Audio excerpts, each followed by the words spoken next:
They call me the broker, not because I make deals. Anyone can make deals, I make peace. When the Italians and Irish were at war in 2015, I brokered the truce. When the Mexicans wanted North Side territory, I brokered the split. I don't rule Chicago through violence. I rule it through certainty. Cross me and the consequences are guaranteed. Serve me and protection is absolute. For 10 years, I've been untouchable. Then a third grader drew a family tree, and everything I built started to crack. The boardroom windows framed Chicago like a photograph. 43 floors up, the city looked clean. Traffic moved in perfect lines. Lake Michigan stretched gray and endless to the east. From this height, noise disappeared. Urgency softened. Power felt simple. I stood with my back to the glass, watching 3 city aldermen squirm in leather chairs. They'd arrived 15 minutes early. That told me everything. Desperate men showed up early. Confident men made others wait. The contracts were spread across the mahogany table. South Loop Development Project, $200 million in construction. Kane Construction held the primary bid. These men controlled the zoning permits. I didn't sit.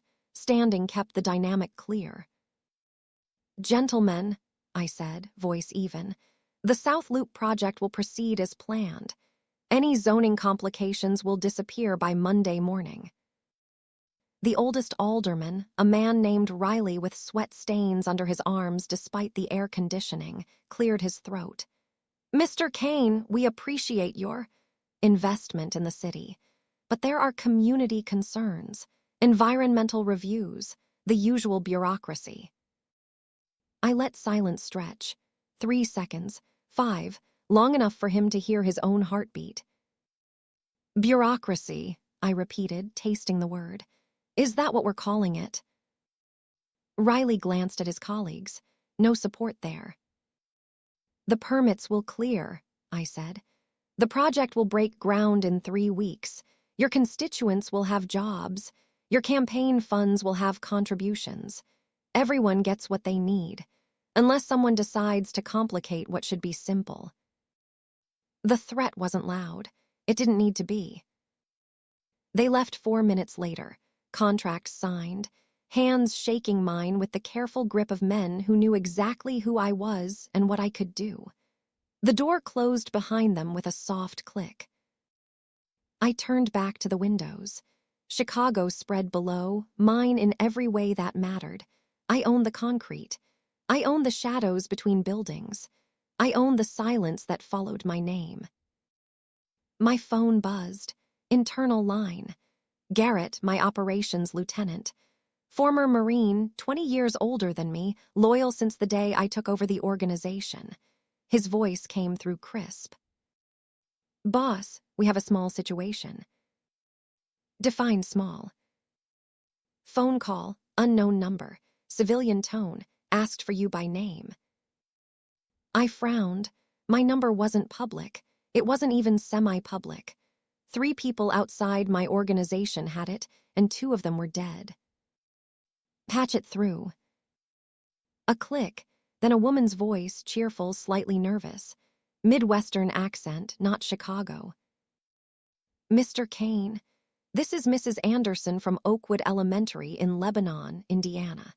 I'm calling about Ryan Reyes' Veterans Day project." The room tilted, not physically, but something inside my chest shifted, and for the first time in a decade, I felt my pulse against my ribs. Lebanon, Indiana. Elena Reyes. I hadn't heard those names in 8 years. "Mr. Kane, are you there?" I found my voice. "I'm here." "Wonderful. Ryan has created the most beautiful family tree for our Veterans Day assembly this Friday.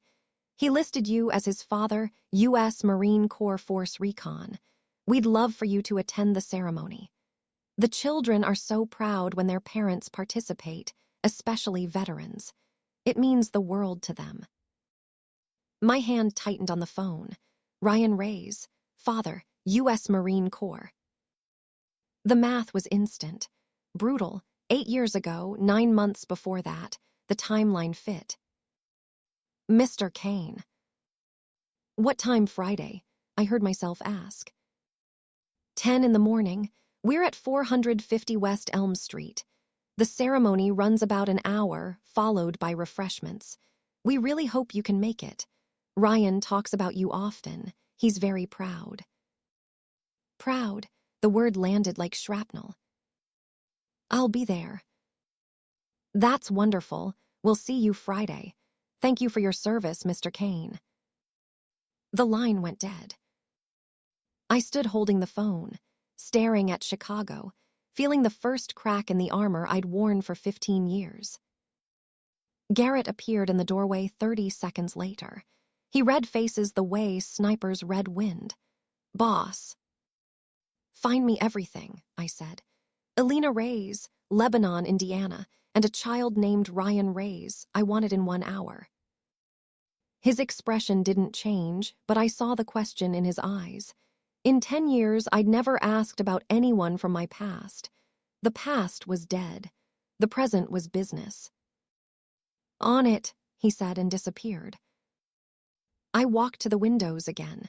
Somewhere 90 miles south, in a small town I'd never visited, a child had written my name on a family tree, had called me father, had spoken about me with pride. I pressed my palm against the glass, cold, solid, real. For the first time since Afghanistan, I felt something close to fear. Garrett returned in 53 minutes. He carried a tablet and a file folder, both of which he set on my desk without ceremony. Elena Reyes, he began, age 34, pediatric nurse at Lebanon Community Clinic, moved to Lebanon from Chicago in March 2016, purchased a home at 712 Sycamore Lane, registered Ryan for kindergarten September 2021. No husband listed on any documentation. Birth certificate shows father as unknown. Unknown. She'd erased me from paper, but not from the boy's mind. The child. Garrett tapped the tablet. A school photograph filled the screen. 8 years old. Dark hair, same shade as mine. Serious eyes that looked too old for his face. A posture that was too straight, too controlled, like he'd learned early not to slouch. I stared at that face and saw myself at 8. The resemblance wasn't subtle. Born March 14, 2016, Garrett continued. Good student, quiet. Teachers describe him as thoughtful, mature for his age, no behavioral issues, plays soccer, draws a lot, apparently. That family tree project is part of a Veterans Day unit the school's running all week. March 2016, I counted backward. June 2015, the month Elena disappeared. The memory hit hard. Charity event at a VA hospital. New PTSD wing I'd funded. Good publicity, good for business. I met her there. Elena Reyes, trauma nurse, dark hair pulled back, exhausted eyes that still managed warmth. She didn't know who I was, didn't know Kane Construction was a front, didn't know the man in the tailored suit controlled half of Chicago's underworld. We talked. She told me about a veteran she'd treated that day.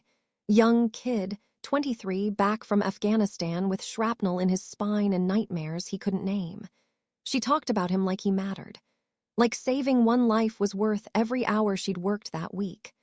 I'd forgotten what that sounded like, caring about individuals instead of assets. She laughed at something I said. I asked her to dinner. 4 months. That's how long it lasted. 4 months of pretending I was normal. 4 months of keeping the violence separate, the empire hidden. 4 months of something that felt almost like peace. She'd cook dinner in her small apartment while I sat at her kitchen table, watching her move, listening to stories about patience and hope and small victories. She made me believe I could be someone different, someone who built instead of controlled. Someone who protected through healing, instead of fear. I almost told her the truth a dozen times, almost explained what I really was.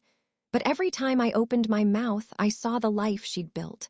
Clean, honest, full of light, and I knew my world would poison all of it. Then she saw. Gas station. Late night. Two of Viktor Antonov's men trying to move in on territory that wasn't theirs. They got aggressive. I handled it. Nothing fatal, just clear. But Alina was there. Saw the whole thing. Saw me put a man's face through a car window. Saw me break his arm with the kind of precision that comes from training, not rage. She looked at me like I was a stranger.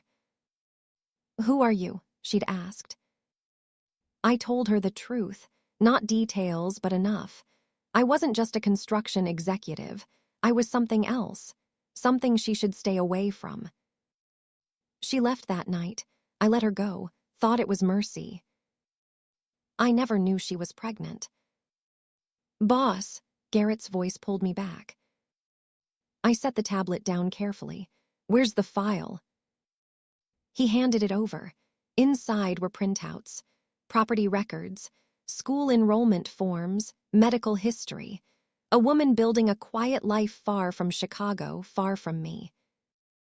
And photos, candid shots, probably from social media the school had posted. Ryan at a soccer game, mid-kick. Ryan at a science fair, standing next to a model volcano. Ryan at Halloween, dressed as a soldier, miniature combat vest and plastic rifle. My throat tightened. "There's more," Garrett said quietly. "The school posted photos of all the family tree projects on their Facebook page yesterday for Veterans Day promotion. Ryan's was the featured image. They highlighted it because of your military service." I slid down my spine. Public. Very public. Shared 47 times as of an hour ago.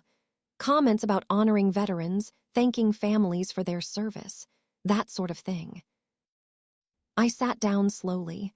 My face, my name, my military background, connected to a child, connected to a location, now spreading across social media where anyone with eyes could see it.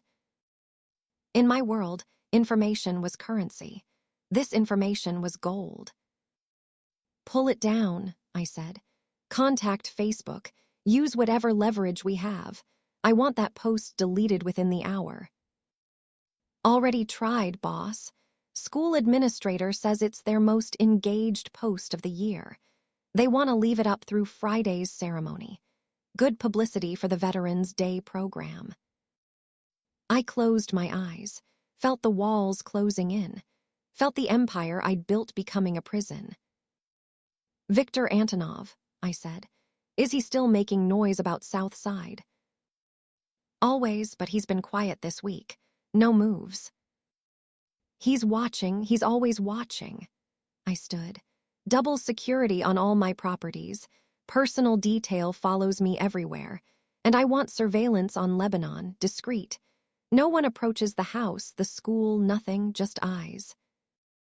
Garrett nodded. "You're going to the ceremony?" "Yes." "Want backup?" I thought about it. Armed men at an elementary school. That would terrify parents, draw attention, make everything worse. But the alternative was walking into an unknown situation blind, vulnerable, exposed. "3 vehicles," I said. "Stay in the parking lot, don't approach unless I signal." "Understood." He paused. "Boss, if I may, this is personal. Personal makes you." "Vulnerable," I finished. "I know." He left without another word. I spent the next 3 hours trying to focus on business. Supply routes, payment schedules, territory negotiations with the Italians over warehouse district access. The usual chess game that kept Chicago's underworld from tearing itself apart. But my mind kept drifting. To a boy I'd never met. To a woman who'd vanished carrying my child. To the choice she'd made to erase me from documents but not from Ryan's mind. "He talks about you often. He's very proud." Why, what had Alina told him? That his father was a Marine. A hero. A man worth putting at the top of a family tree. The lies we tell children to protect them. At 6 p.m., I made a decision that would have surprised my younger self. I walked out of the office, told Garrett I'd be unavailable for the evening, and drove. Not to my penthouse, not to any of the usual places. I drove south, 90 miles, through suburbs that thinned into farmland, past strip malls and truck stops, following the GPS to a town I'd never needed to visit before. Lebanon, Indiana. Population 14,000, small enough that everyone knew everyone. The kind of place where a stranger in a $50,000 car would be noticed immediately. I parked 3 blocks from 712 Sycamore Lane, walked the rest. Dusk was settling, streetlights flickering on, houses glowing with warm interior light, families eating dinner, kids doing homework, normal lives built on normal choices. Elena's house was modest. Single-story, white siding, small front porch with 2 chairs. A child's bicycle lay on its side in the grass. Wind chimes hung near the door, spinning slowly in the October breeze. I stood across the street, hidden by shadows, watching. Through the front window, I could see movement. Elena in the kitchen, hair still pulled back the way I remembered. She was stirring something on the stove, talking to someone out of view. Then he appeared, Ryan, 8 years old. He climbed onto a kitchen stool, reaching for something on the counter. Elena swatted his hand playfully, said something that made him laugh. The sound carried through the glass, through the distance. A child's laughter, pure, uncomplicated. My son. The weight of that word almost drove me to my knees. Not metaphorically. I actually had to lock my legs to stay upright. This wasn't a photo on a tablet. This wasn't an abstract concept. This was a living, breathing child who shared my DNA, who carried my features in miniature, who existed because of choices I'd made 8 years ago when I still believed I could be normal. I'd commanded men into battle. I'd stood over bodies and felt nothing. I'd made decisions that destroyed lives and slept soundly afterward. But watching an 8-year-old boy laugh in a kitchen, I'd never enter shattered something I didn't know I still had the capacity to feel. Regret, not for the empire, not for the violence, for this, for every moment I'd missed, every birthday, every scraped knee, every bedtime story, every ordinary miracle of watching a child grow. I watched them for 20 minutes, watched Elena serve dinner, watched Ryan eat while talking animatedly, hands moving to illustrate some story, watched her smile at him with the kind of love I'd forgotten existed, the kind that asked for nothing in return, the kind that simply was. This was what she'd chosen, this quiet life, this safety, away from me, away from the empire, away from the violence that followed my name like a shadow. She'd been right to run.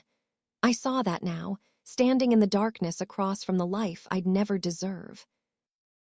I turned to leave, get back in the car, drive back to Chicago where I belonged. But I'd taken 3 steps when the front door opened. Elena stepped onto the porch, arms crossed against the October chill. She was looking directly at me. Our eyes met across 40 feet of suburban street. For a long moment, neither of us moved. Then she spoke, voice carrying clearly in the quiet evening. "You shouldn't be here, Dominic." My real name. She was the only person in 8 years who'd used it. "I got a call," I said, "about a son." "Our son," she corrected. "Mine to raise, mine to protect." "You didn't tell me." "Would it have changed anything? Would you have left that world, given up the empire?" She shook her head. "You would have tried to do both, and eventually he would have gotten caught in the crossfire. I chose differently." I stepped into the streetlight so she could see my face clearly. "He put me on his family tree, called me a Marine, a veteran. What did you tell him?" "The truth, that his father served in Afghanistan, that he protected people, that he was brave." Her voice cracked slightly. "That he couldn't be part of our lives, but that didn't mean he wasn't real." "Elena." Don't, she held up a hand. Don't come here acting like you have a right. You made your choices. I made mine. Ryan is happy. He's safe. He doesn't know what you really do, and he never will. You want to come to his school ceremony on Friday. Fine. Stand there for an hour. Let him see you're real. Then you leave. You go back to Chicago and your empire and whatever war you're fighting this week. You don't call. You don't visit. You don't disrupt the life I built for him. Before I could answer, Ryan appeared in the doorway behind her. Mom, who are you talking to? Elena turned, blocking his view of me with her body. No one, baby, just a neighbor. Go finish your homework. But I wanted to show you my. Ryan, homework now. He retreated, confused but obedient. Elena looked back at me. Friday, 10 a.m. Oakwood Elementary. You show up alone, no security, no suits. You look like a normal dad for 1 hour. Can you do that? Could I walk into a public place without the armor of power, without the protection of reputation, without the certainty that everyone in the room knew what I was capable of? Yes, I said. Then we have nothing else to discuss. She went inside. The door closed. The lock clicked. I stood there, alone on a quiet street in a town that wasn't mine, staring at a house I would never enter, at a life I would never share. My phone vibrated. Garrett. Boss, we have a situation. That Facebook post. It's spreading. Someone tagged a military appreciation page. It's up to 200 shares. And Viktor Antonov's name just appeared in the comments thread. Not him directly, but someone using his organization's signature phrases. My blood went cold. What did they say? Just congratulations on your son's project. But boss, they included the school's address. I closed my eyes, felt the first real fear I'd experienced since Ghazni. Not fear for myself, fear for a child who didn't know the kind of man his father was, the kind of men his father's enemies were. Full surveillance, I said. Lebanon, the school, her house, 24/7. Anyone from Chicago comes within 50 miles, I want to know. Already mobilizing. I hung up and walked back to my car, but before I could reach it, my phone rang again. Different number. Encrypted pattern I recognized immediately. I answered, yes. The voice on the other end was smooth, controlled, military precise. Dominic Kane, we need to talk about your family tree problem. Who is this? Someone who knows what it's like to carry the weight of command. Someone you served under once. Colonel Mitchell Brennan. Everything inside me went still. Brennan, my co from Force Recon. The man who sent my 12-man unit into Ghazni province in 2007, knowing Taliban forces were waiting. The man who let 11 Marines die to clear a drug trafficking route for mob partners. The man whose corruption I'd documented, whose crimes I'd kept evidence of for 15 years. I saw the school post, Brennan continued. Congratulations on fatherhood. Touching. But we both know what happens when powerful men show weakness. Your enemies are watching. Antonov is watching. And they're faster than Facebook's delete function. What do you want? I'm running for Illinois governor. Campaign's going well. Polls show me ahead. But my past needs to stay buried. Dominic, our past. Ghazni, that report you kept. The evidence of what really happened in that valley. I leaned against my car. I've kept quiet for 15 years. Because we had an understanding. Mutual assured destruction. You had evidence that could destroy my career. I had evidence that could reveal your transition from decorated Marine to Chicago's most powerful crime boss. We both stayed silent. But now you have a son.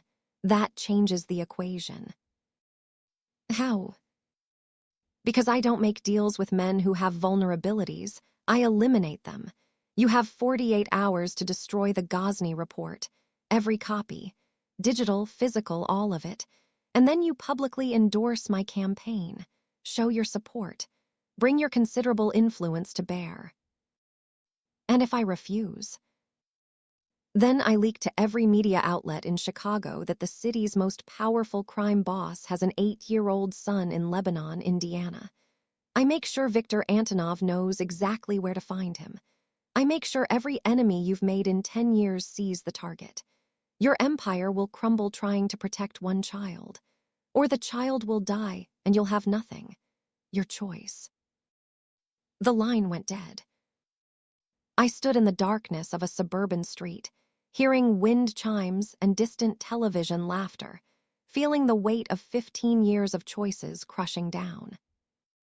I'd built an empire on certainty, on control, on the ability to predict every move, counter every threat, maintain perfect balance between power and peace. But I'd never accounted for this. For a child who drew family trees, for a son who believed his father was a hero, for a school that posted photos online thinking they were honoring veterans. For the moment when everything you've built becomes the weapon aimed at everything you love. I got in my car, started the engine, but I didn't drive back to Chicago. I sat there, hands on the wheel, staring at Alina's house, at the warm light spilling from windows, at the life I'd never be part of, at the son I'd never hold, at the family I'd destroyed before it even began. My phone buzzed again, text from a number I didn't recognize. The message was simple. A photo, Ryan leaving school that afternoon, backpack over his shoulders, smiling at something a friend said. Crosshairs photoshopped over his head. Below the image, 3 words, "Nice family, Kane." I recognized the tactical precision of the photograph, the military-grade editing, the psychological warfare. This wasn't Antonov. Russians were blunt. This was something else. I dialed Garrett, traced the last message sent to my phone. I want to know who's watching the school. On it. And Garrett, go to condition red. Everything, everyone. No one sleeps until I know who just threatened my son. Understood, boss. I ended the call and made one more. Elena. She answered on the first ring. What? Pack a bag. You and Ryan, you're coming to Chicago. Absolutely not. I left to escape. They found you anyway. They're watching the school, watching him. At least in Chicago, I can protect you. Silence, then quietly, who found us? I don't know yet, but they're military trained. Professional, this isn't random. More silence. I heard her breathing, heard the television in the background, heard Ryan asking about dessert. Friday, she finally said. He's presenting his project Friday. He's been preparing for weeks. You promised. Elena, this is. Friday, Dominic, you promised him. Maybe that doesn't mean anything to you. Maybe promises are just words in your world. But in mine, in his world, a father keeps his word. So you show up Friday. You stand there for an hour. You let him have that moment. Then we'll talk about Chicago. She hung up. I sat in the darkness, feeling the empire I'd built becoming a cage.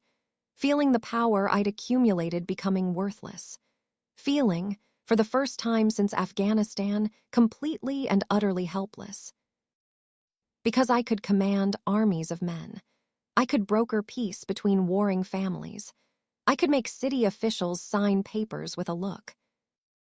But I couldn't protect an 8-year-old boy from an enemy I couldn't identify, in a world that had just learned my greatest weakness.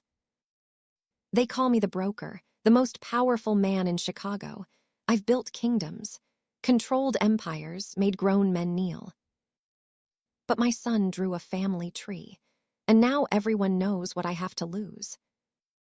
I started the car, drove back to Chicago, back to the war I just realized had already begun. Behind me, Alina's house grew smaller in the rearview mirror. The warm lights, the wind chimes, the laughter. Everything I'd never have, everything I'd die to protect. Friday was 3 days away. I had 72 hours to find out who was hunting my family and what they were willing to do when they found them. Chicago looked different when you had something to lose. I drove back through darkness, watching the skyline grow larger in the windshield. The same buildings I'd controlled for a decade. The same streets where my word was law. But now every shadow felt like a threat. Every headlight in the rearview mirror could be surveillance. Every mile between me and Lebanon was distance I couldn't afford. The city I'd ruled had become enemy territory. Garrett met me in the underground garage of my building at 2 in the morning. He wasn't alone. 4 men stood behind him, all former military, all armed. The kind of security I usually reserved for wars. "Perimeters secure," Garrett said as I stepped out of the car. "Buildings on lockdown, no one in or out without verification. Surveillance teams deployed to Lebanon, 3 shifts round the clock. The boy and his mother have eyes on them every second." I nodded, walking toward the elevator. "The photo, the one with crosshairs, any trace?" "Sent from a burner phone, routed through 3 proxy servers. Whoever sent it knows operational security, military grade." He paused. "Boss, there's more. Viktor Antonov made contact an hour ago, wants to meet, says it's about mutual interests." "He's circling." I pressed the elevator button. "Smells blood." "What do you want me to tell him?" "Nothing, let him wonder. Uncertainty keeps men cautious." The doors opened. "Call a meeting, all 5 lieutenants. 7 a.m. conference room." "All 5. I looked at him. I need to know who I can trust. Something flickered in his eyes. Understanding. In my world, vulnerability attracted predators, not just external enemies. Sometimes the knife came from inside. The elevator rose silently. 43 floors. My penthouse occupied the top 2, floor-to-ceiling windows on 3 sides. Normally, I loved the view, the sense of height, of dominance. Tonight it felt like a fishbowl. I poured whiskey I didn't drink and stood at the glass, looking down at Chicago. Somewhere in that grid of lights, someone was watching, calculating, planning their move against the peace I'd never protected before. My son. The word still felt foreign. I'd spent 8 years not knowing he existed. Now I couldn't stop thinking about him. The serious eyes in that school photo. The way he'd laughed in Alina's kitchen. The family tree with my name written bold at the top. "He talks about you often. He's very proud." I set the glass down untouched. Checked my watch. 4 hours until the meeting. 70 hours until Friday's ceremony. I needed to be ready for both. The conference room at 7 a.m. was silent except for the hum of climate control. My 5 lieutenants sat around the table, coffee cups steaming, faces showing various degrees of alertness. These were the men who ran my organization. Former special operations, every one of them. I'd chosen them for skill, loyalty, and the ability to function in violence without losing control. Garrett sat to my right, the others spread around the table.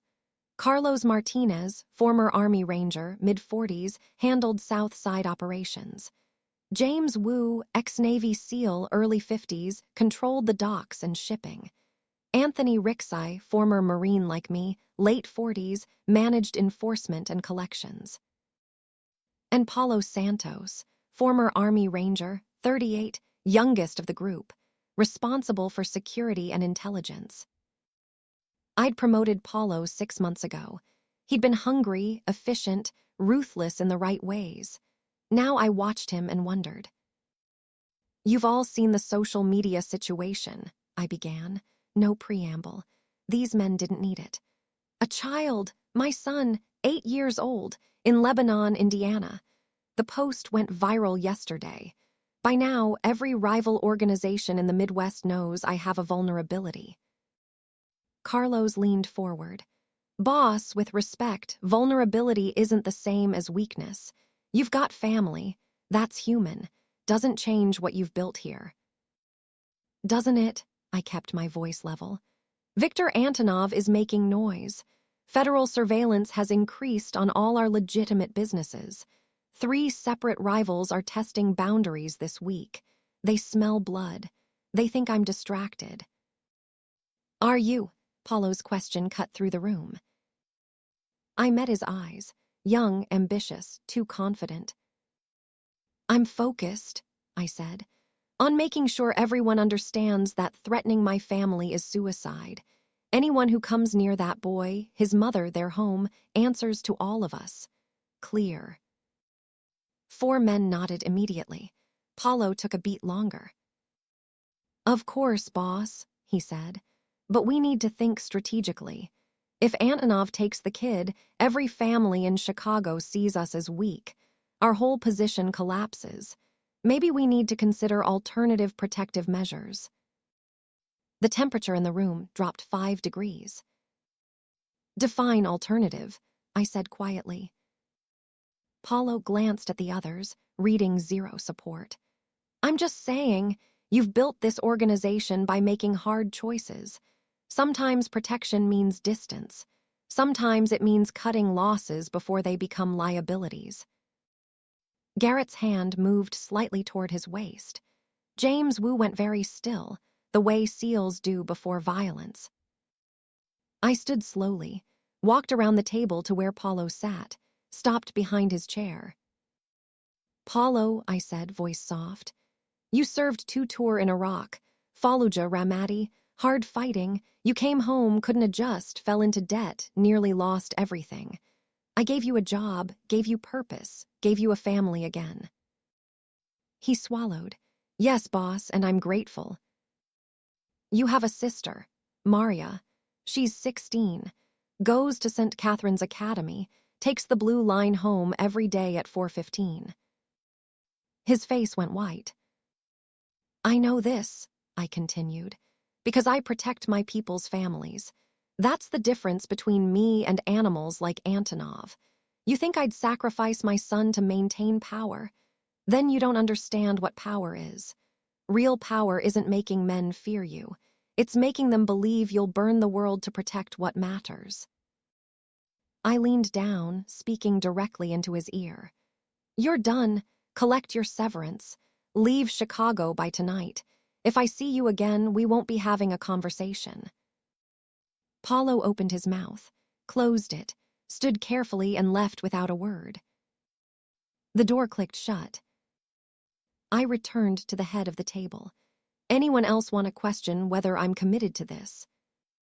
Silence. Good, because here's what happens next.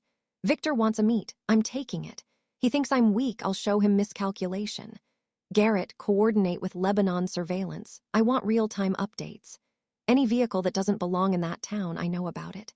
Carlos, reach out to our federal contacts. Find out who's increasing surveillance and why. James, check shipping manifests. If Antonov's bringing in outside muscle, it'll show in cargo movements. They nodded, energized. This was the language they understood. Strategy, countermoves, war. And the ceremony on Friday? Anthony asked. I'm going. I looked at each of them. Alone. Boss. Alone, no security, no backup. I walk in like a normal father, stand there for an hour, let my son have his moment. If I show up with armed guards at an elementary school, I prove everyone right. I am distracted. I am weak. But if I show up alone, confident, unthreatened, I let the implication hang. Garrett understood first. You're making a statement that you don't need protection because no one's stupid enough to move against you. Exactly. What if someone is that stupid? James asked. Then I handle it, like I always have. The meeting broke up 10 minutes later. Garrett lingered as the others filed out. Boss, Paulo wasn't wrong about one thing. Antonov will move. Maybe not Friday, but soon. He's not the type to let opportunity pass. I know, I walked to the windows. Dawn was breaking over Lake Michigan, painting the water gold. That's why I'm going to give him what he wants. Sir. I turned. Set up the meet, neutral ground. Tell Antonov I want to negotiate. Territory, supply routes. Whatever he thinks he can take from me. Garrett's expression didn't change, but I saw the calculation behind his eyes. You're baiting him. I'm showing him the opening. When he takes it, I'll know his next move.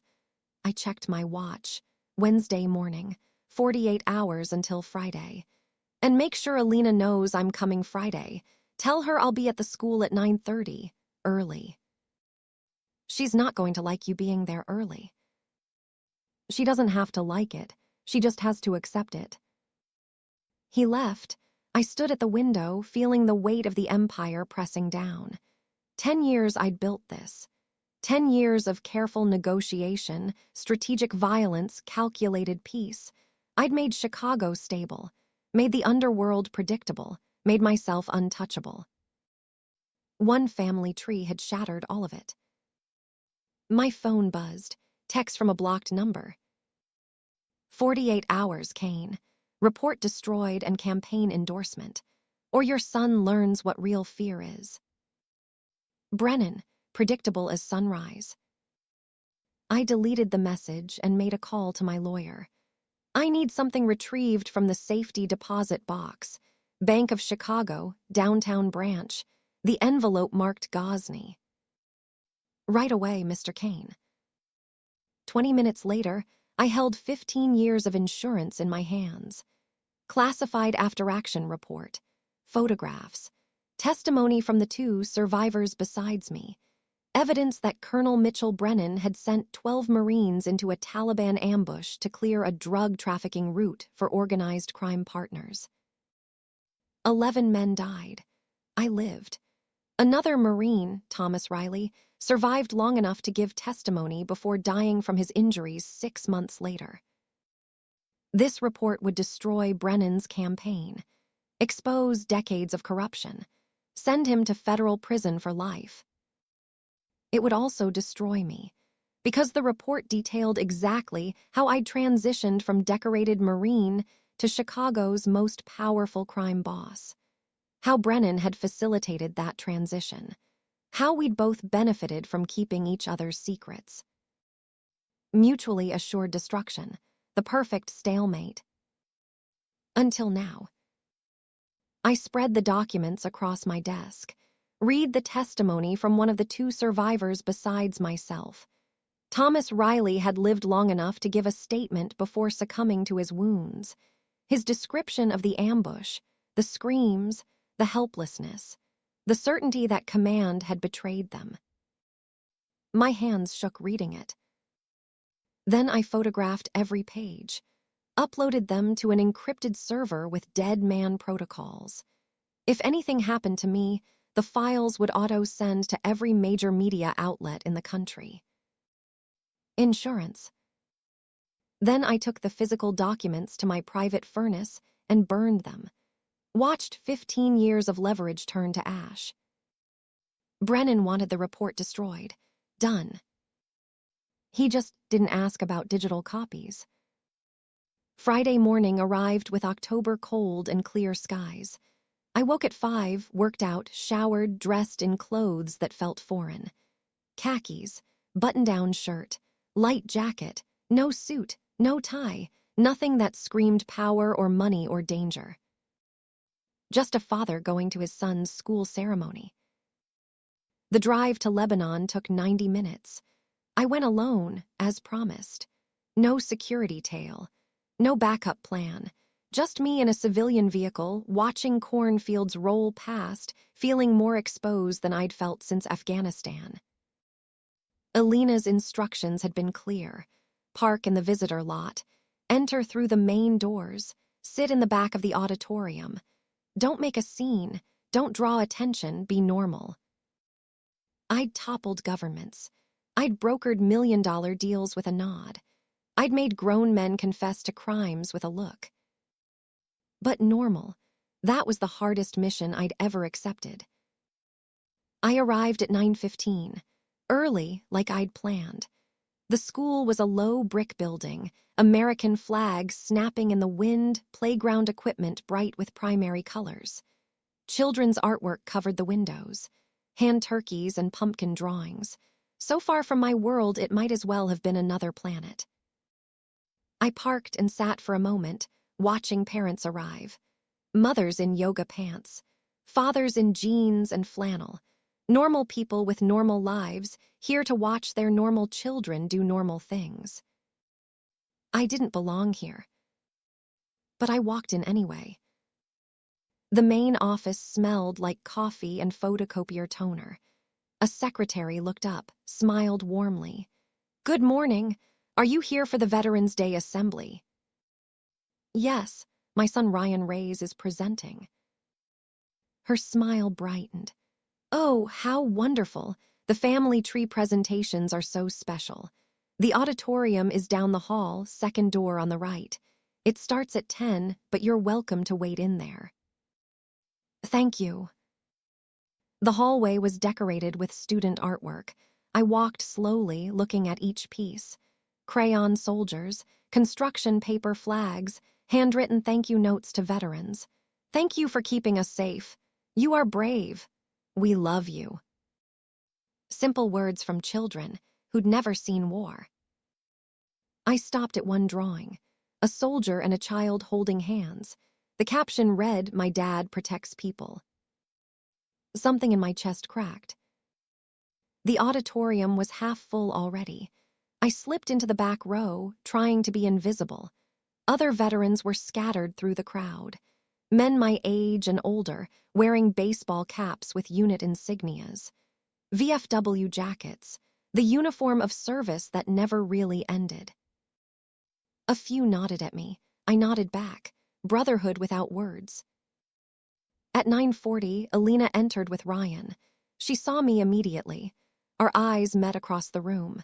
She didn't smile, but she didn't look angry either, just resigned. Ryan spotted me a second later. His whole face lit up. He started to wave, but Alina caught his hand, whispered something. He nodded, forced himself to stay calm. But he kept looking back at me, checking to make sure I was real. I stayed perfectly still, letting him look, memorizing his face. The way his hair stuck up and back, the gap in his smile from a missing tooth, the serious eyes that looked too old but were still a child's eyes. My son. The assembly started at 10 sharp.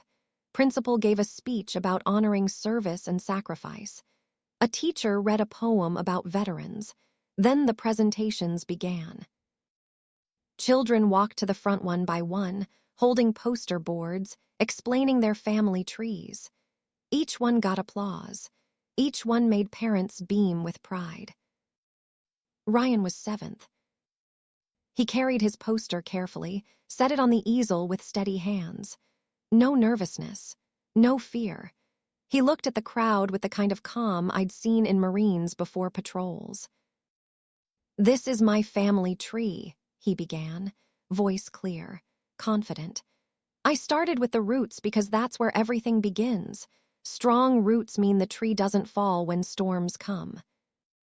A few parents murmured approval. He pointed to the bottom branches. "That's me, Ryan Reyes, and this is my mom, Alina. She's a nurse.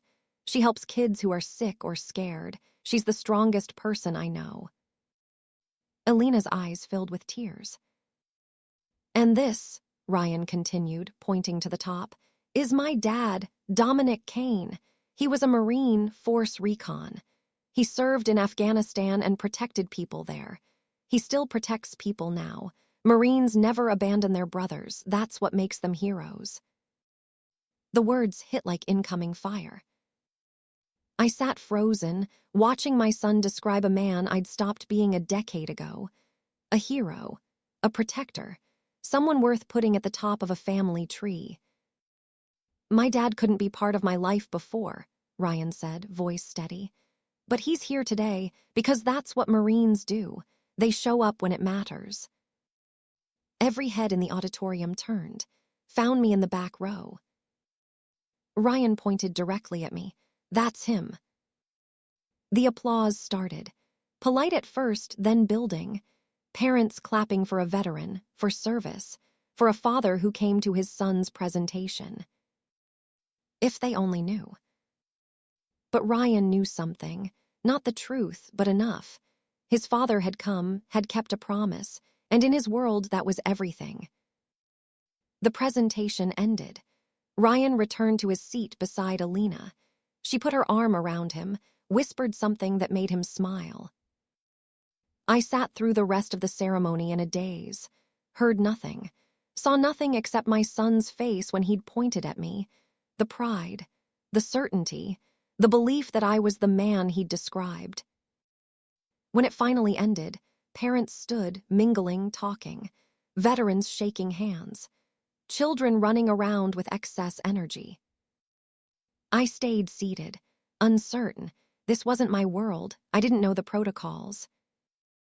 Then Ryan appeared at the end of my row, alone, walking toward me with purpose. I stood slowly. He stopped 3 feet away, looked up at me with serious eyes. "Hi," he said. "Hi. You came early. I wanted to make sure I was here." He nodded, absorbing that. "Mom says you have to go back to Chicago after this, that you can't stay." The knife twisted. "That's right." "Because of your job." "Yes." "What do you do for your job?" I crouched down, meeting him at eye level, looked into eyes that were mine.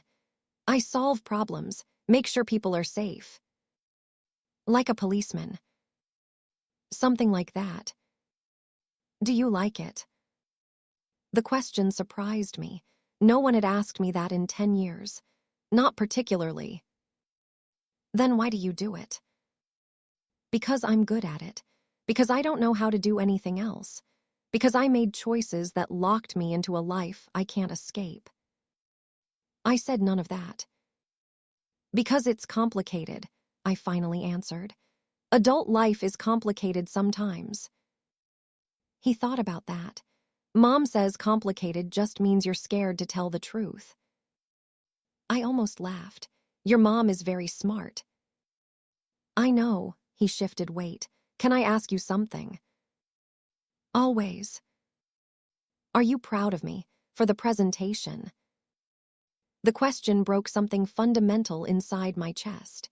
This child, asking if the father who'd never been there was proud of him. "Yes," I said, voice rough. "More than you know." His smile was pure sunshine. "Good. I worked really hard on it." It showed. Elena appeared behind him. "Ryan, go find your friends. Give us a minute." He hesitated, not wanting to leave, but obeyed. Walked toward a group of kids comparing poster boards. Elena looked at me. "Thank you for coming, for keeping your word." "I told you I would." "In your world, I wasn't sure that meant anything." "Fair. In your world, does it?" "It's starting to." She crossed her arms. "He's going to want more now. You know that, right? He's going to ask when you're coming back, when he can visit, when you can be a real part of his life." "What do I tell him?" "The truth, that you can't, that your life doesn't allow it, that wanting isn't the same as doing." Her voice cracked slightly. "I'll help him understand, eventually." "Elena." "Don't." She held up a hand. "Don't make promises you can't keep. Don't make this harder than it already is. You came, you showed up. That's more than I expected. Now go back to Chicago, back to your empire, and let us have our normal life." Before I could answer, I saw him. Standing at the back of the auditorium, partially hidden by other parents, but unmistakable once I focused.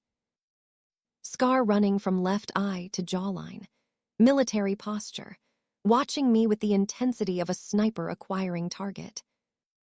Thomas Graves. My blood turned to ice. Thomas Graves died in 2007. I'd read the casualty report. I'd mourned him. He was one of the 11. Except he was standing 30 feet away, very much alive. Our eyes met across the crowd. He nodded once, then turned and walked out. I moved without thinking. Elena, take Ryan home. Now, lock the doors, don't let anyone in. I'll call you in an hour. What? Dominic, what's wrong? Just do it, please. I didn't wait for her response. I followed Thomas out into the October morning. He was waiting in the parking lot, leaning against a black SUV, arms crossed. Same stance I remembered from Afghanistan. Same stillness that made him one of the best snipers in Force Recon.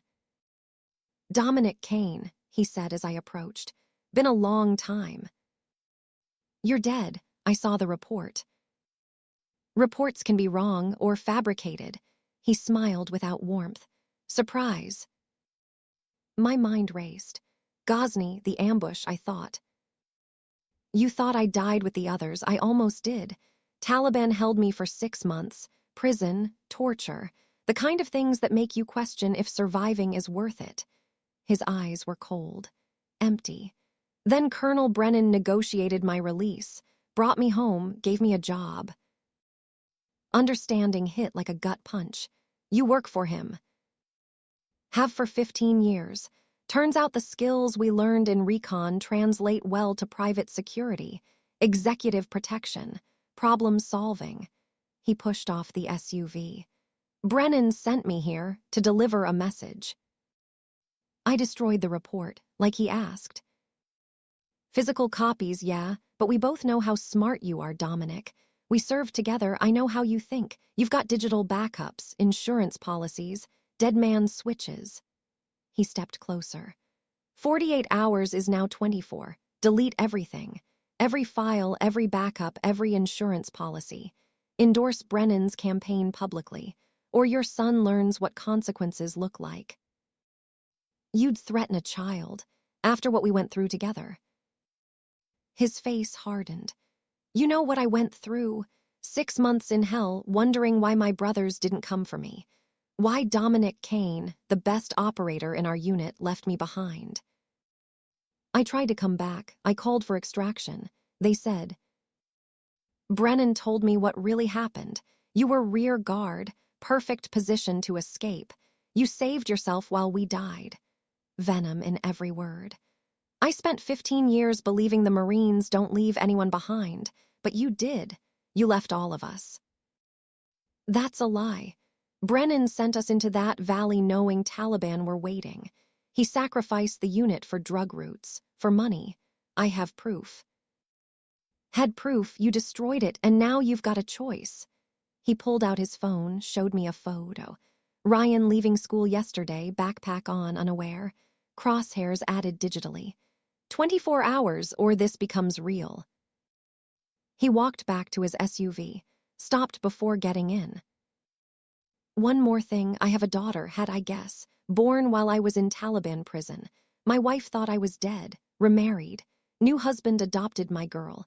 By the time Brennan got me out, she was calling someone else daddy. Pain cracked through the ice in his voice.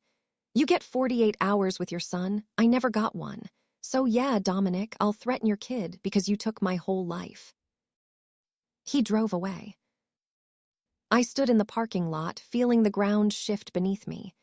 Thomas was alive, working for Brennan, blaming me for Ghazni, and now he had Ryan in his crosshairs. My phone rang. Garrett. Boss, we have a situation. Victor Antonov just made his move. He's hit 3 of our South Side locations. Burned them. Sent a message with the last one. He wants to meet. Tonight. Says if you don't show, he targets Lebanon next. The pieces clicked together. Brennan pressuring from one side. Antonov attacking from another. Paulo's suggestion to sacrifice Ryan. The coordinated timing. This wasn't random. This was orchestrated. Set up the meet, I said. Tell Antonov I'll be there. Boss, it's a trap. I know. Do it anyway. I hung up and called Alina. She answered immediately. What's going on? You look terrified. Pack a bag, you and Ryan, 2 days' worth of clothes. Meet me at the address I'm about to text you. It's a safe house. Secured. Guarded. Dominic, you're scaring me. Good, be scared, but trust me, please. Silence, then quietly, okay. I sent the address. Watched from across the street until I saw Alina's car pull out of her driveway, Ryan in the back seat, confused and frightened. Then I got in my car and drove back to Chicago. Back to the war that had finally come for everything I'd tried to protect. My phone buzzed one more time. Another blocked number. Another message. The broker's got a weakness. Time to collect. No signature needed. In my world, everyone knew who sent that kind of message. I had 24 hours before Brennan's deadline. Victor Antonov wanted to meet tonight. Thomas Graves thought I'd abandoned him 15 years ago. And somewhere in Chicago, someone was coordinating all of it. They were right about one thing. The broker had a weakness now. But they were about to learn what happened when you threatened the only thing I'd ever truly cared about protecting. I'd burned Chicago before. I could do it again. This time, I wouldn't leave ashes. I'd leave lessons. The safe house sat 30 miles outside Chicago, buried in forests that hadn't seen development in 50 years. Former mob property, seized by the feds, then quietly purchased through shell companies when I needed places that didn't exist on maps. 3 bedrooms, reinforced walls, panic room in the basement. Armed guards rotating in 8-hour shifts. I arrived at midnight. Alina met me at the door, exhausted and angry. Ryan finally fell asleep an hour ago. He's terrified. Keeps asking why men with guns are outside. What am I supposed to tell him, Dominic? That his father's world is coming to kill us. Tell him the truth, that I made mistakes, that I'm fixing them. You can't fix this. You can only survive it. There's a difference. She was right, but I walked past her into the house anyway, needing to see him. Ryan's room was small, walls bare except for a nightlight shaped like a football. He slept on his side, one arm tucked under the pillow, face peaceful in a way that made my chest ache. 8 years old, innocent, unaware that 3 different enemies were calculating how to use him as leverage. I stood in the doorway watching him breathe. In, out, steady, trusting that the world would protect him because it always had. That trust would break soon. The question was whether I broke first. Alina appeared beside me. What's the plan? The plan is you stay here. Guards stay on perimeter. No one gets within a mile of this house. That's not a plan. That's hoping. It's all I've got right now. Dominic, her voice softened. I left you 8 years ago because I saw what you were becoming, but I never stopped hoping you'd find your way back. To the man I met at that hospital. The one who donated a PTSD wing because he understood what veterans carried. The one who listened when I talked about saving lives instead of taking them. That man was a lie, an act. Was it? She looked at Ryan. Because that man showed up to a school ceremony today. Alone, vulnerable, real. That's not the crime boss Chicago fears. That's a father. I wanted to believe her. Wanted to think there was still something salvageable in what I'd become. But the empire I'd built wasn't a costume I could take off. It was scar tissue. Permanent. I need to go, I said. Meeting with Antonov in 2 hours. After that, things get complicated. More complicated than armed guards and safe houses. Much more. I left without waking Ryan. Drove back toward Chicago with Garrett following in a second vehicle. The city lights grew brighter as farmland disappeared behind us. My phone rang constantly. Updates, threats, moves and countermoves in a war that had been building for 15 years. Garrett's voice came through the car's speaker. Boss, the meet location. Antonov chose neutral ground. Old warehouse district, east side. The place we used for the Italian negotiations in 18. He wants familiar territory, wants me comfortable. It's a kill box. 3 entry points, all visible from elevated positions. If he's got snipers. He does. Question is whether he's stupid enough to use them. And if he is. I thought about Ryan sleeping peacefully, trusting the world. About Alina's hope that I could be someone better. About Thomas Graves believing I'd abandoned him 15 years ago. Then we find out if the broker can still fight like a Marine. The warehouse loomed dark against the Chicago skyline. Abandoned since the city rezoned the district in 2019. Broken windows, rusted loading docks, graffiti covering every surface. Perfect place for a conversation that couldn't happen in daylight. I arrived with only Garrett. No security team. No backup. Just 2 former Marines walking into a space designed for ambush. Viktor Antonov waited inside with 4 men. Russian, military contractors by the look of them. Expensive suits over expensive muscle. They fanned out in tactical formation, covering angles, controlling space. Viktor stood in the center, hands clasped behind his back. Late 50s, gray hair, face that showed every hard year he'd survived. We'd done business before, maintained the peace, until now. Dominic Kane, he said, accent thick but English perfect. The broker, the man who keeps Chicago civilized. Except you're not keeping anything anymore, are you? You're barely holding on. I'm here. You wanted to talk. I want South Side, 3 supply routes, and 20% of your legitimate construction contracts. He smiled without warmth. In exchange, I don't tell every crew in the Midwest that you've got a weakness in Lebanon, Indiana. You think threats work on me? Threats, no, I think reality works on you.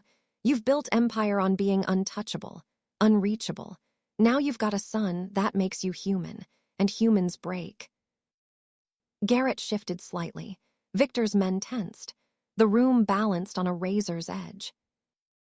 Here's reality, I said. You move on South Side, I burn your shipping operations, all of them. Insurance fraud investigations appear, federal audits. Your legitimate businesses collapse in 6 months. You threaten my son, and I don't negotiate territory. I eliminate competition. Big words from desperate man. You want to test that? Make your move. See what happens when you mistake restraint for weakness. Viktor studied me, calculating.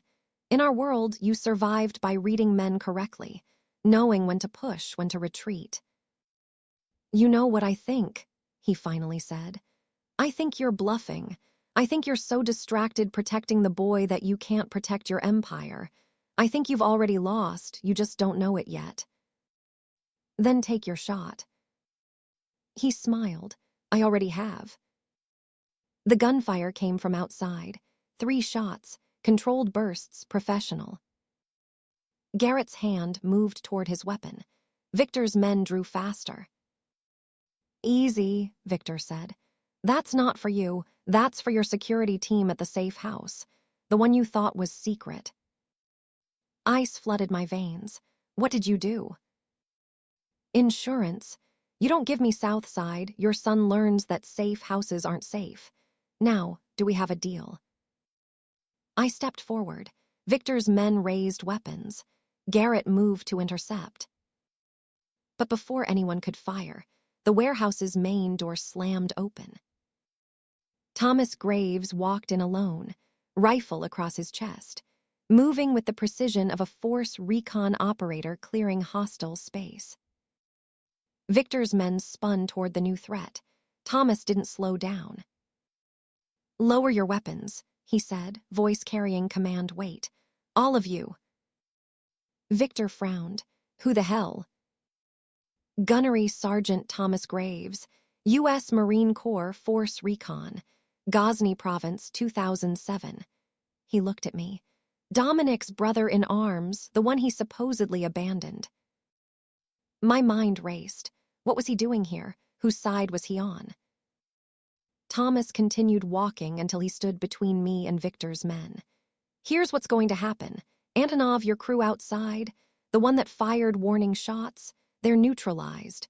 Alive, but out of play. Your snipers on the rooftop, same. You've got 4 men left, against 2 Marines and whatever Dominic's got in reserve. You work for Brennan, I said carefully. Worked, past tense. Thomas kept his rifle ready, but not aimed. I had a conversation with myself after leaving that school, asked some hard questions, did research Brennan didn't know I could do. He pulled out a tablet, tossed it to Victor. Security footage, Ghazni Province, 2007. Drone surveillance from the ambush. It was classified, buried, but I've got friends in intelligence who owed me favors. Victor caught the tablet, confused. What is this? Watch it. I couldn't see the screen, but I knew what it showed. The valley, the ambush, my unit getting hit from 3 sides, me calling for extraction, being denied, retreating because staying meant dying with them. Not abandoning, fighting. Thomas's voice went rough. Brennan told me Dominic ran, left us before the first shot fired. That footage shows different. Shows Dominic holding rear guard for 40 minutes. Shows him calling for air support 6 times. Shows command denying extraction until it was too late. He looked at me with eyes that held 15 years of pain. Shows my brother trying to save me. The room went quiet except for breathing, and the distant sound of Chicago traffic. Why are you here? I asked. Because I've spent 15 years angry at the wrong man, because Brennan's been using me, using my hate, my guilt. He lowered his rifle slightly. Because I saw you with your son today, saw how he looked at you, like you were a hero, and I remembered what that felt like, before Taliban prisons, before lies, when we were just Marines trying to do right. Victor set down the tablet. This is touching, but I don't care about your war stories. I care about territory. Then here's what you care about, Thomas said. Dominic's got digital files, evidence of every crime boss in Chicago, including you, drug routes, money laundering, weapons shipments, everything. Dead Man's Switch sends it all to the FBI if anything happens to him, or his son, or Alina Reyes. Victor's face hardened. You're bluffing. Am I? I pulled out my phone, showed him a screenshot. Shipping manifests from your port operations, marked containers, concealed cargo, dates, times, customs officials you've bribed. That's page 1 of 300. Want to see more? His jaw tightened. You'd destroy yourself exposing that. Absolutely, but I'd take all of you with me, every boss, every operation, every carefully built empire in the Midwest, scorched earth. I stepped closer. You think I'm desperate. You're right, desperate men don't play safe. They burn everything. Garrett moved up beside me.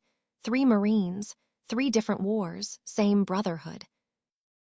Victor looked at his men, then back at us, calculating odds that weren't in his favor. What do you want? He finally asked. Peace, real peace. You back off South Side. You forget Lebanon exists. You spread word that Dominic Kane's family is untouchable. Anyone who moves against them answers to me, and Thomas, and every operator we served with who still understands what honor means. And in exchange, your operations continue. No FBI raids, no federal investigations, business as usual, but you never threaten my son again, not directly, not indirectly, not even in passing conversation. Victor stared at me for a long moment, then nodded slowly. Done. Say it clearly. The boy is untouchable, I spread word. Anyone moves against him, they deal with me too. He paused. But Brennan, He's still got his deadline, still got his own leverage. Brennan's handled, Thomas said quietly. I looked at him. What did you do? What I should have done 15 years ago. I sent the Ghazni files to the Washington Post, the New York Times, Military Times, every major news outlet, time-stamped for release in 6 hours unless I cancel them. He met my eyes. Brennan destroyed my life with lies, time for truth. That destroys you too, your service record, your reputation. I'm already destroyed, have been since Ghazni.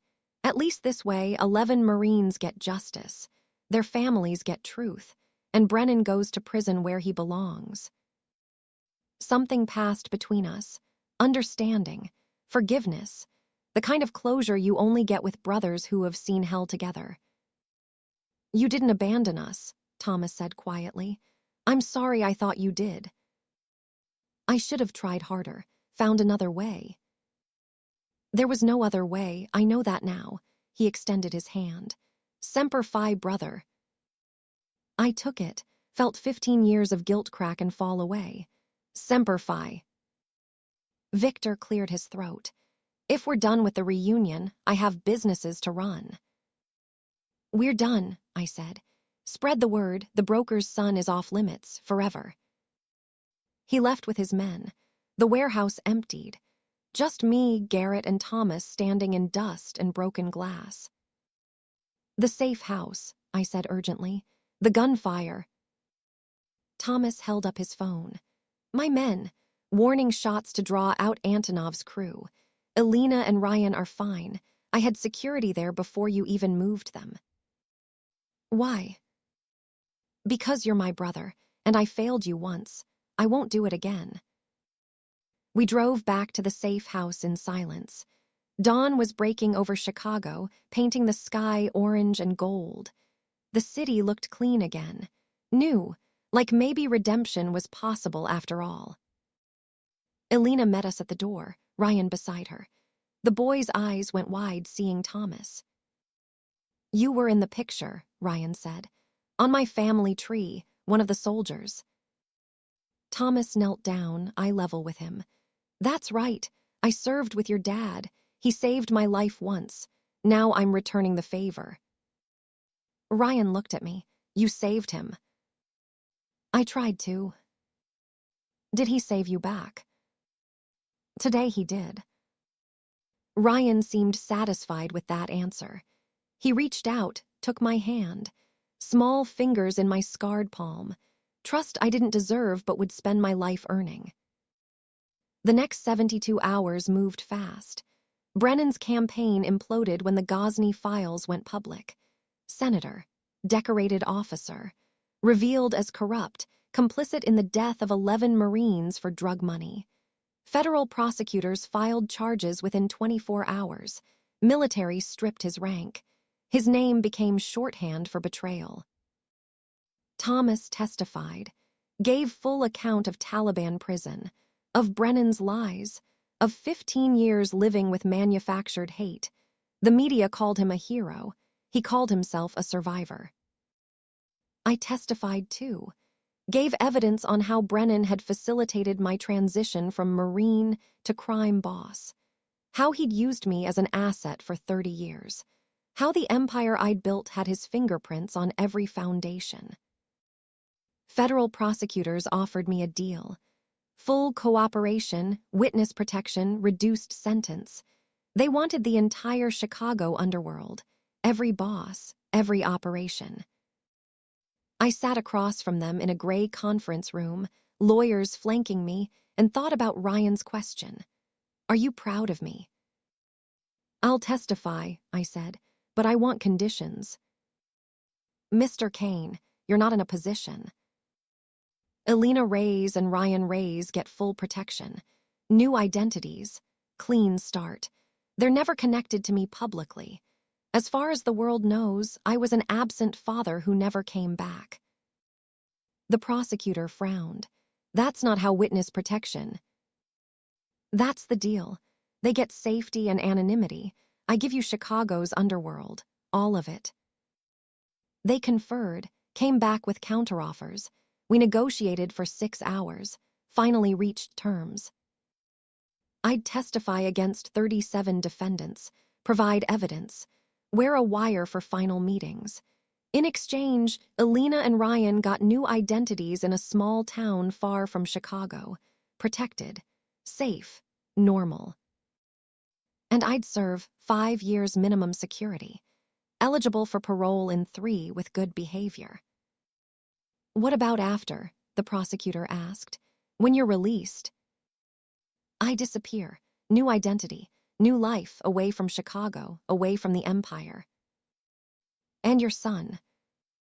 I thought about that, about Ryan's face when he'd presented his family tree. The pride, the certainty that his father was a hero. He remembers me as someone who tried. That's enough. The prosecutor nodded. We have a deal. 3 years later, I walked out of a minimum security facility in rural Illinois. Not the same man who'd walked in. Prison had a way of stripping everything artificial away. The power, the reputation, the armor. What remained was simpler, rawer, more honest. I'd spent 3 years teaching woodworking to other inmates, helped veterans write letters to families they'd lost contact with, sat through therapy sessions learning to name what I'd carried since Ghazni. PTSD wasn't weakness. It was the price of service. Garrett waited outside the gate, older now, retired from the life. Boss. Not anymore. Old habits, he smiled. Got someone who wants to see you. Thomas stepped out of the passenger side. Scarred face, gray at the temples, but eyes clearer than I'd seen them in 15 years. Brother, he said. We embraced, no words needed. Your daughter, I asked. Met her 6 months ago. Coffee shop, neutral ground. She's 19 now. College student. Angry at first, but willing to listen. His voice caught. She called me sir when she left, not dad, but it's a start. That's more than most of us get. We drove to Chicago, not the empire I'd left. That was gone, dismantled, absorbed by the families who'd survived the federal purge. I had a new job now, VA hospital, counselor for veterans transitioning to civilian life, helping them avoid the path I'd taken. The irony wasn't lost on me. Ryan's school had a presentation that afternoon. Alina had reached out through Thomas, asking if I wanted to attend, from a distance, unseen, just to know my son was okay. I said yes. The school was different from Oakwood Elementary. Bigger, middle school now. Ryan was 11, taller, voice deeper, but still serious, still careful. I sat in a parking lot across the street, watching through binoculars as students filed into the auditorium. Ryan walked with friends, laughing at something. Normal, safe, untouched by my world. Alina appeared beside him, older too, tired, but smiling. She'd made a life for them. The life she'd wanted 8 years ago when she left me. You're not going in, Thomas asked from the driver's seat. No point. He doesn't remember me. Alina said they told him his father was a veteran who died serving his country. Clean story, heroic, better than the truth. You did serve. You did survive. That's not a lie. It's close enough. We watched the presentation from distance. Couldn't hear it. Could only see Ryan standing at a podium, reading from notes, gesturing to a poster board behind him. I wondered what he'd written, what story he told about family, about fathers, about the men who came before. My phone buzzed, text from Alina. He wrote about you, about sacrifice, about men who choose to protect others even when it costs everything. Thought you should know. You were a hero to him once. You still are. I read it twice, let the words sink in. Thomas glanced at the screen. She's right, you know. You gave up the empire, took prison, made sure he'd be safe. That's what fathers do. Real fathers stick around. Real fathers do what's necessary, even when necessary means letting go. We sat in silence, watching my son finish his presentation, watching applause, watching Alina hug him, watching a life I'd never be part of. You know what I realized in prison, I said. The empire wasn't power, it was a cage. I thought I was building something, building legacy, building security. Really, I was just hiding from what I'd lost in Ghazni, from what I couldn't fix, from the guilt of surviving when better men died. And now I help other veterans find different paths, smaller choices, safer ones. I lowered the binoculars. It's not redemption, but it's honest work. That's more than most of us manage. We drove away as the presentation ended, back toward the VA hospital where broken men tried to become whole, where I spent my days listening to stories that sounded like mine, offering hope I'd found too late. That night, I visited Arlington National Cemetery. The Ghazni 11 had been reburied there after the truth came out. Proper headstones, full honors, names that meant something now. The cemetery was quiet except for wind through oak trees. Rows of white markers stretched in perfect formation, each one representing a life given in service. I'd been here before, years ago, when I still wore the uniform. Back then, I'd walked these paths feeling pride. Tonight, I felt weight.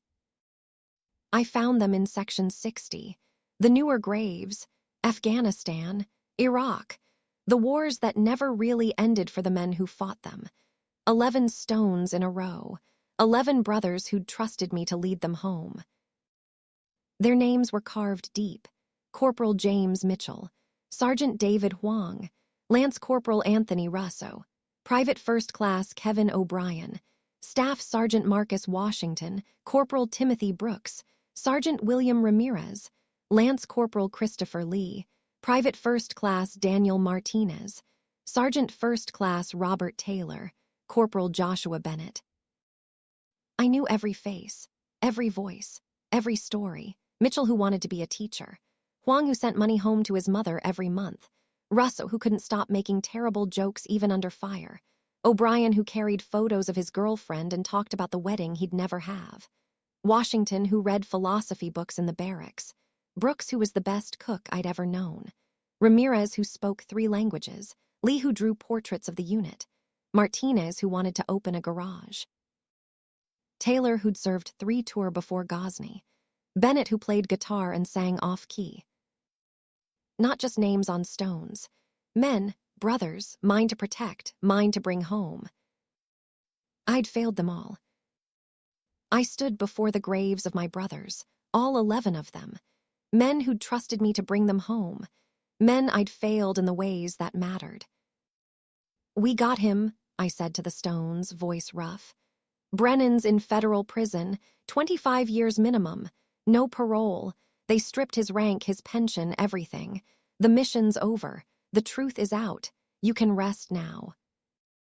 The wind moved through the cemetery, carrying the sound of taps from somewhere distant. A funeral for someone else who'd served. Someone else who'd paid the price. Thomas stood beside me, looking at names he'd mourned for 15 years. Names he'd believed were casualties of my cowardice until drone footage proved otherwise. "They'd be proud," he said, "of what you did, giving up the empire, protecting your son. That's the Marine they knew, not the broker, the man underneath." Think they'd forgive me for surviving when they didn't. I think they'd tell you to stop surviving and start living. There's a difference.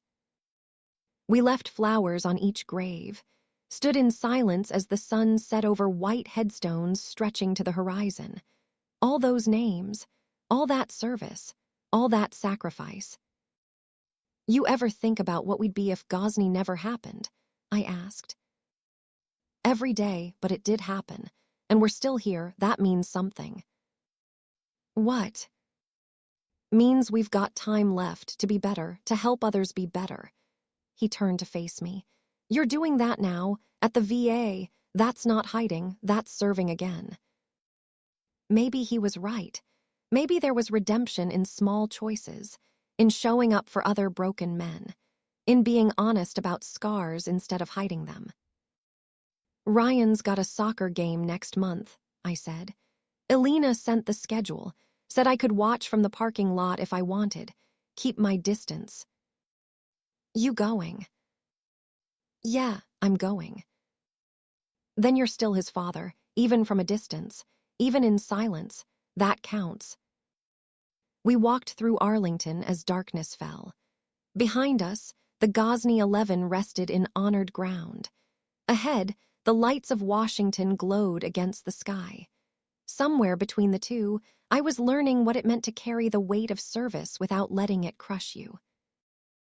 Ryan would grow up with a story, a father who served with honor, who protected those who couldn't protect themselves, who made hard choices so his son could have soft landings, who chose his child's safety over his own presence. It wasn't the whole truth, but it was true enough. And in the parking lot of a soccer field next month, I'd watch him play, watch him laugh with friends, watch him score goals and miss passes and live the beautifully normal life I'd bought with everything I'd built and then burned down. That was fatherhood, not the day-to-day presence, but the willingness to sacrifice everything, including the right to be there, so your child could thrive. The broker was dead. Dominic Kane was learning to live. And somewhere in a middle school in a town whose name I'd never speak aloud, my son was safe. That was enough. It had to be. I've been narrating stories for veterans and fathers for years now, but this one hit different. Here's what keeps me up at night. Was Dominic right to destroy everything he built? Some of you served. Some of you made impossible choices between duty and family. Some of you know what it costs to protect someone who will never fully understand the price you paid. Real question for the men in the comments. If you had to choose between being present in your child's life as a dangerous man or absent as a protected memory, which is actually the father's choice? Dominic chose distance. Thomas lost his daughter to another man's name. Both were trying to protect. Drop your thoughts below. No judgment. Just honest talk between men who have seen enough to know there are no easy answers. And if this story earned your time, hit subscribe. I've got more stories that don't insult your intelligence. Next one drops Friday.